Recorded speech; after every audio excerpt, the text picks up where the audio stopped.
नमस्कार दोस्तों, कैसे हैं आप लोग। हम पढ़ रहे हैं शिक्षा मनोविज्ञान और आज के वीडियो में पढ़ेंगे एरिक्सन का मनोसामाजिक सिद्धांत। तो ये क्या है ये आपको समझना है। इसमें इसने 8 अवस्थाएं बताई है।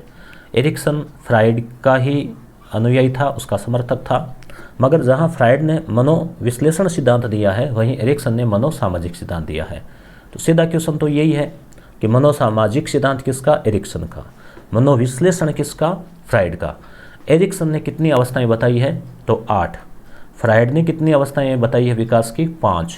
एरिक्सन ने 8। ठीक है, तो ए से एरिक्सन, ए से 8, EIGST 8 यानी 8, याद रखना आपको इस तरह से।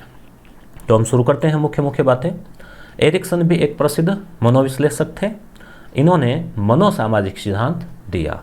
इन्होंने कहा, नाम है ना सामाजिक, कि बालक का विकास जो है केवल लैंगिक विकास ही नहीं होता, बल्कि मनुष्य एक सामाजिक प्राणी है, समाज में रहकर ही उसका विकास होता है। तो इसने कहा कि जो सामाजिक कारक है, जो आसपास के, जैसे छोटा बालक है तो उसके माता पिता, बड़ा हो रहा है तो उसके मित्र, और बड़ा हो रहा है तो उसके मित्र, अध्यापक और भी लोग, वो सब उसको प्रभावित करते हैं।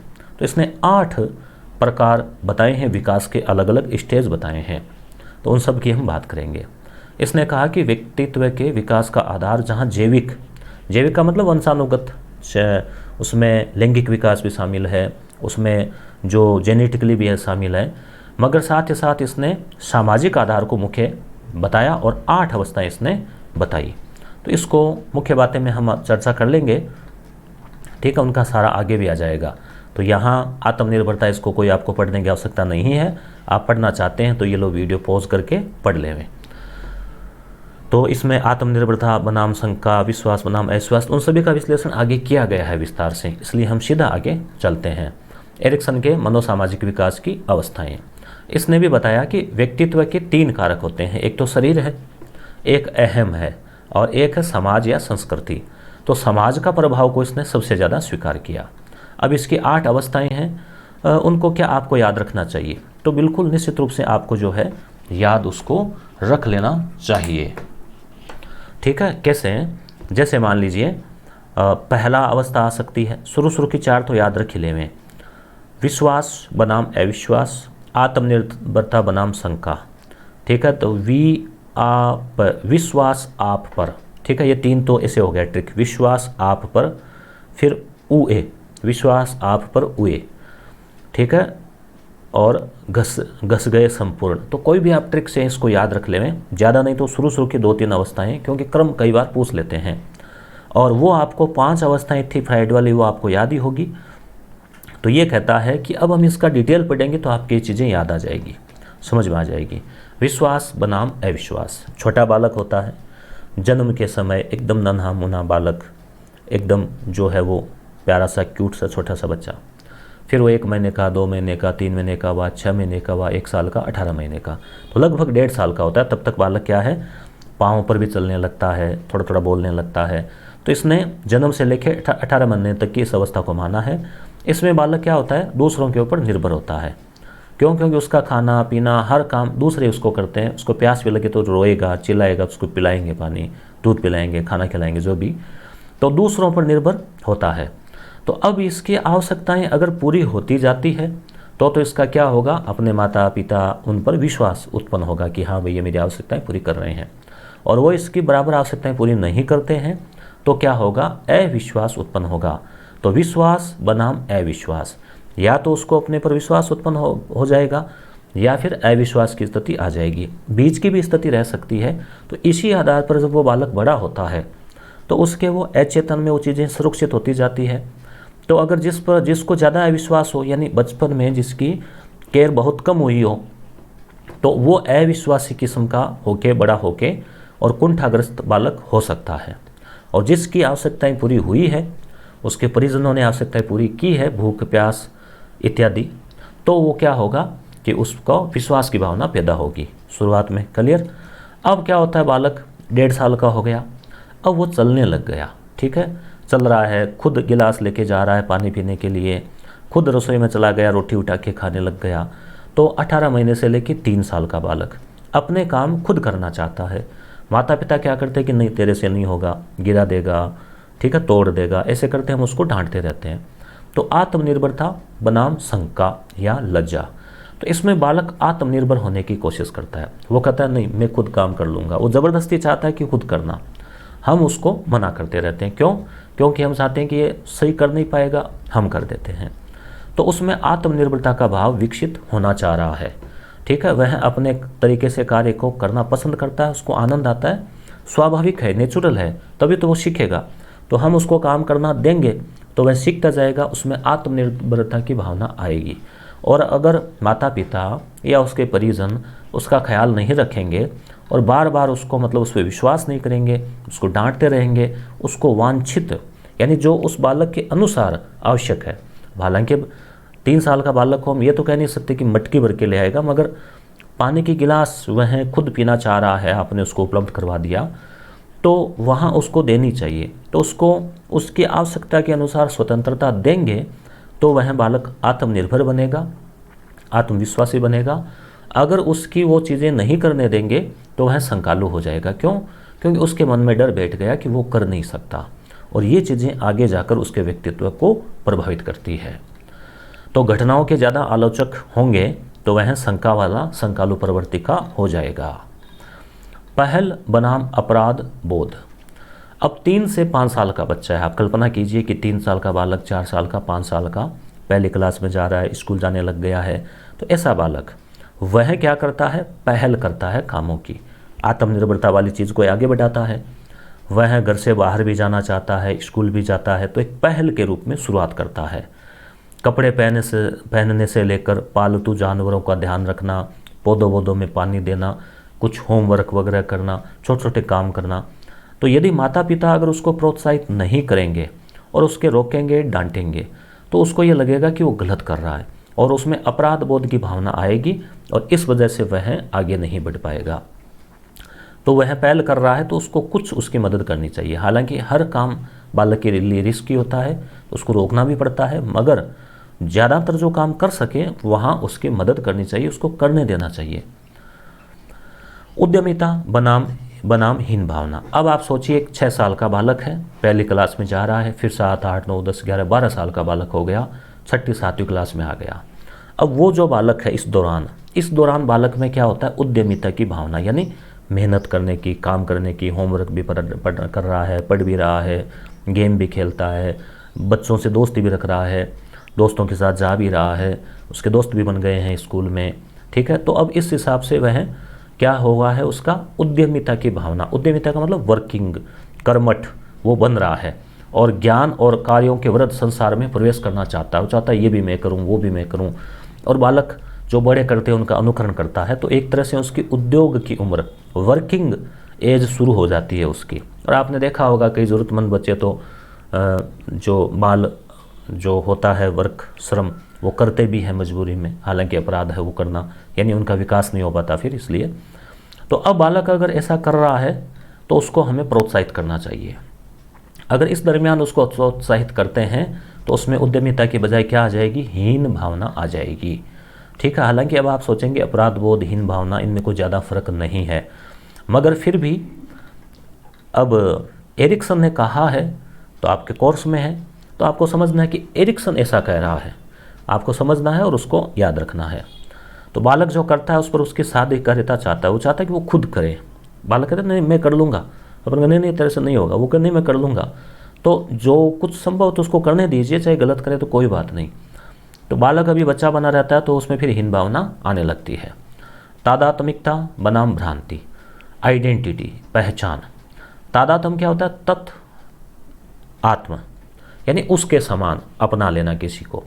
तो ये 12 से 18 वर्ष किशोर बालक है, स्कूल कर ली, कॉलेज में आ गया, तो वो जो समय, तो इसमें क्या होता है? अहम आत्मसंश्लेषण की भावना आती है।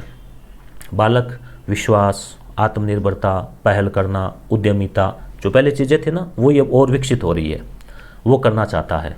वह आप देखेंगे फंक्शन वगैरह होगा, आपने नोट किया होगा, तो फंक्शन में आपको अक्सर किशोर बालक सेवा करते मिलेंगे, पानी पिला रहा है, चाय पिला रहा है, आपको खाना खिला रहा है, भी शादियाँ चल रही है, आप जाएंगे वहाँ आपको मिलेंगे, खुद चला के बिना कहे वो करते हैं, भावना है। अब उस समय उनको अपन करने देंगे तो उनका कॉन्फिडेंस बढ़ेगा। किशोर अपनी पहचान और भूमिका का एकीकरण करना चाहता है, और अगर नहीं कर पाता है तो फिर उसकी पहचान भ्रांति बन जाती है, और वह मतलब क्या है कि ये जो है ना, इसमें भ्रांति मतलब कन्फ्यूज़न हो जाता है वो, कि उसको क्यों रोका जा रहा है, क्यों नहीं करने दे रहे, क्या करना है उसको, क्या नहीं करना, वो समझ नहीं पाता। किशोर अपनी पहचान और भूमिका का एकीकरण नहीं कर पाता, पहचान भ्रांति बन जाती है। किशोर एक पुत्र के रूप में, या वो पुत्री है, या वो विद्यार्थी है, खिलाड़ी है, मित्र है आदि की भूमिका को वो अलग अलग तरीके से निभाने का प्रयास करता है। तो अगर कर लेता है तो सक्सेस हो जाता है, नहीं वो कन्फ्यूज़न उसमें आ जाता है। घनिष्ठता बनाम एकाकीपन।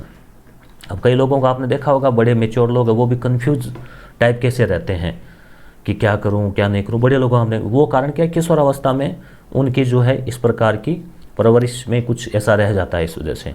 एरिक्सन के अनुसार घनिष्ठता बनाम एकाकीपन, ये है 18 वर्ष से 35 वर्ष की उम्र, यानी एक तरह से किशोर वयस्क से लेके और प्रौढ़ावस्था तक की उम्र। इसमें क्या करेगा वह, कुछ खास लोगों को घनिष्ठ भी बनाएगा, उनके खास मित्र होंगे, नज़दीकी रहेगी, वास्तविक और परिपक्व मनोसामाजिक पक्ष को विकसित करती है। मित्र बनाना, घनिष्ठता रखना, एक दूसरे के प्रति समर्पण, प्रेम भाव, विश्वास, तो ये हम की भावना, ये जो उसको लगे उसके कुछ खास लोग हैं उसके, जो उसके कठिन वक्त में काम आएंगे। तो इस प्रकार के जो लोग होते हैं, तो वो लोग जो हैं, अब बता दें कि अब आप लोगों से भी एक अपनी घनिष्ठता ही हो गई है।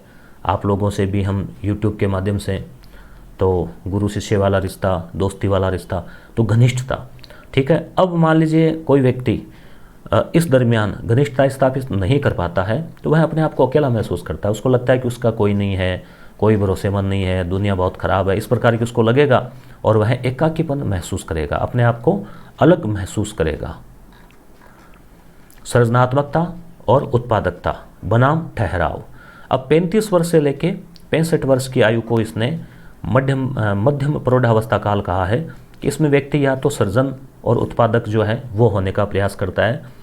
35 वर्ष के बाद सोचता है कि अब उम्र काफ़ी निकल गई है, बड़े हो गए हैं, जिम्मेदारी आ गई है, तो कुछ अच्छा किया जाए, समाज के लिए कुछ किया जाए, लोगों के लिए कुछ किया जाए, परिवार के लिए कुछ किया जाए, ठीक है, 2 रुपये आमदनी हो ज़्यादा, इस प्रकार के उसके वो रहते हैं। और इस दरमियान व्यक्ति जो है अपनी जिम्मेदारियों को पूरा करने का, अपने एजुकेशन का, बच्चों के एजुकेशन का, ऐसे कुछ वो प्रयास करता है, तो नई पीढ़ी को मार्गदर्शन प्रदान करता है।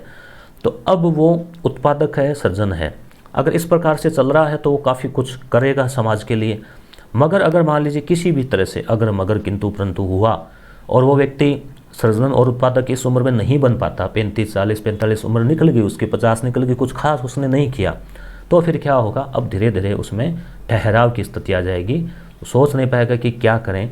और उसका ये जो क्रिएटिव समय है, देखो 25 से 30 साल तो सेटल होने में निकल जाते हैं, फिर कुछ खुद के लिए, परिवार के लिए, समाज के लिए कुछ भला करने का और कुछ स्पेशल करने का वक्त ये होता है 35 से 60, 65। अब इस टाइम अगर वह नहीं कर पाता है तो फिर उसमें एक ठहराव सी स्थिति आ जाती है, निष्क्रिय हो जाता है, रुग्ण मानसिकता हो जाती है।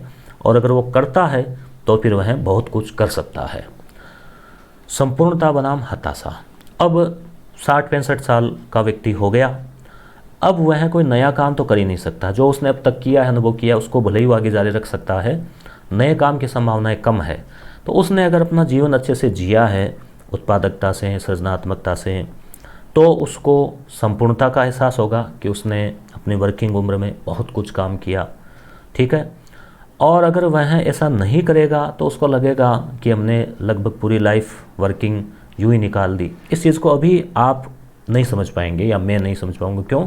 जिस उम्र में व्यक्ति खुद 65 की उम्र में पहुंचता है, तब उसकी शारीरिक दशा को देखते हैं, तब वो व्यक्ति इस चीज़ को फील कर पाता है कि पूर्ण अवस्थाओं की अंतिम संपूर्णता होती है ये। अब किए हुए और नए किए हुए का पछतावा अगर होता हो, उसने कुछ नहीं किया, तो वह एक हताशा का दौर ले जाता है, क्योंकि अब उसको जन्म दोबारा मिलने वाला नहीं है, वो समय वक्त आने वाला नहीं है। और अगर उसने अच्छे से जिया है, अपना कर्तव्य अच्छा किया है, तो वो गर्व के साथ कहता है कि हमारे ज़माने में ऐसा था, हमने ऐसा किया था। अब आप सुनते भी हैं, चाहे वो किसी भी क्षेत्र का हो, चाहे वो आर्मी से हो, चाहे वो शिक्षक हो, चाहे किसी और क्षेत्र का हो, रिटायर्ड लोग होते हैं या बिजनेस में होते हैं, तो बताते हैं कि देखो हमने हमारे टाइम में इस तरह से ये उपलब्धि हासिल की थी, गर्व से बताते हैं। और अगर ऐसा नहीं है तो फिर वह हताश हो जाते हैं। तो इस प्रकार व्यक्ति का जो विकास है वो इन 8 अवस्थाओं से होकर गुजरता है, जिसमें कि समाज, से जोड़ते हुए मुख्य उसका विकास होता है। तो इसलिए खुद का और समाज के बीच में इंटरेक्शन चलती रहती है। तो ये हुआ मनोसामाजिक विकास, जिसके प्रवर्तक थे एरिक्सन। क्लियर। महत्वपूर्ण बिंदुओं में देखें तो विकास हमने पढ़ा था, विकास से तात्पर्य अधिक परिपक्वता की ओर जाना है। विकास केवल मात्रात्मक न होकर गुणात्मक है। विकास सतत है, व्यक्तिगत और सुव्यवस्थित क्रम में होता है। माता पिता की प्रत्येक कोशिका में 23 गुणसूत्र होते हैं, यानी कि 46, और संयुक्त कोशिका में 23 जोड़े मतलब 2 से 46। प्रत्येक गुणसूत्र में अनेक जीन होते हैं जो किसी न किसी पैतृक गुण या विशेषता को निर्धारित करते हैं, और 46 जोड़े में करीब 100, एक जीन में सैकड़ों विशेषताएं, 4600 विशेषताएं। इन क्षमताओं को विकसित करने का अवसर हमें वातावरण से प्राप्त होता है। कौन सा? वंशानुक्रम से हमें क्षमताएं मिलती है, और जो क्षमताएं हैं उनका विकास हमें वातावरण में करना होता है। फ्राइड का है मनोविश्लेषण, एरिक्सन का मनोसामाजिक, जन्म से प्रौढ़ावस्था तक। अब देख लेते हैं 3 प्रश्न। आनुवंशिकता से तात्पर्य निम्न में से किन से होता है? तो आनुवंशिकता का तात्पर्य क्या है? विचार कीजिए, उत्तर दीजिए। तो उत्तर हो जाएगा गुणसूत्र और जीन्स। निम्नलिखित में से कौन सा सिद्धांत फ्राइड द्वारा दिया गया? तो फ्राइड का पहचाने गए होंगे मनोविश्लेषण, और ये किसका है? एरिक्सन का। मनोसामाजिक सिद्धांत किसका है? एरिक्सन का। ये भी देख लीजिए, विकास से आप क्या समझते हैं। फ्राइड ने मन के कौन से स्तर बताए हैं? माइंड के 3 स्तर बताए हैं, चेतन, अर्धचेतन और अचेतन। जीवन मनोवृत्ति की ऊर्जा को क्या कहा जाता है? जीवन मनोवृत्ति की ऊर्जा, फ्राइड वाली, याद होगा। बताइए, देखिए 3 अक्षरों का नाम है, कमेंट करें। देखें, दमन क्या है? विचारों को, इच्छाओं को दबाकर अचेतन में डाल देना। तो ये इसमें 4 उत्तर थे। अब हम आगे वाली बात करते हैं। इसका उत्तर आपने दे दिया होगा। इसका उत्तर हो जाएगा तीसरे प्रश्न का लिबिडो। कुछ विद्यार्थियों ने कमेंट करके पूछा कि लिबिडो क्या है। इसके बारे में पहले वाली वीडियो में मैंने विस्तार से बताया है। अब देखो दोस्तों, इसमें इकाई 5 है, संवेदना, प्रत्यक्षीकरण और अवधान। ये आपकी रीट में है या नहीं? मुझे तो नहीं लगता कि ये है। अगर आपको लगता है कि है तो आप कमेंट करना। संवेदना, प्रत्यक्षीकरण, अवधान ये नहीं है। फिर भी इसमें कोई ख़ास चीज़ होगी तो उसको मैं हाईलाइट करके और वो आपको अगले वीडियो में बता देंगे। इसी के साथ ही ये किताब जो है पूरी हो जाएगी। मैंने इसके 23 वीडियो लगाए हैं, 24वें वीडियो के साथ ये पूरी हो जाएगी। आधे घंटे की वीडियो है। प्ले लिस्ट से आप देख लेवें, नहीं तो उनका लिंक डिस्क्रिप्शन में भी डाल रखा है प्ले लिस्ट का, वहाँ से देख लेवें। और इसके बाद हम 12वीं की किताब शुरू करेंगे, उसमें कम ही है पाठ, इससे वो आधी है कोर्स के अनुसार। तो धन्यवाद दोस्तों।